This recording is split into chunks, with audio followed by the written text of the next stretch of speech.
തദ്ദേശ തെരഞ്ഞെടുപ്പിൽ കോൺഗ്രസിന്റെ മുന്നേറ്റത്തിൽ പ്രതികരണവുമായി രാഹുൽ മാങ്കൂട്ടത്തിൽ എം.എൽ.എ. ജനം പ്രബുദ്ധരാണെന്നും എത്ര ബഹളം വച്ചാലും അവർ കേൾക്കേണ്ടത് അവർ കേൾക്കുകയും കാണേണ്ടത് അവർ കാണുകയും ചെയ്യുമെന്ന് രാഹുൽ മാങ്കൂട്ടത്തിൽ പ്രതികരിച്ചു. ലൈംഗിക ആരോപണത്തെ തുടർന്ന് കോൺഗ്രസിൽ നിന്ന് രാഹുലിനെ പുറത്താക്കിയിരുന്നു. കഴിഞ്ഞ ദിവസമാണ് രാഹുലിന് ജാമ്യം കിട്ടിയത്. ജാമ്യം ലഭിച്ചതിന് പിന്നാലെ പാലക്കാടെത്തി രാഹുൽ വോട്ട് ചെയ്തിരുന്നു.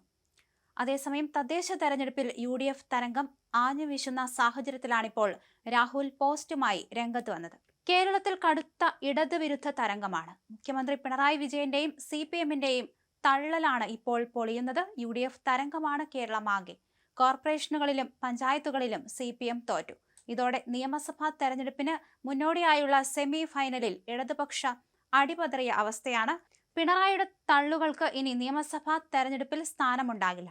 അത്ഭുതമുണ്ടായില്ലെങ്കിൽ നിയമസഭയിലും കോൺഗ്രസ് അധികാരത്തിലെത്തും.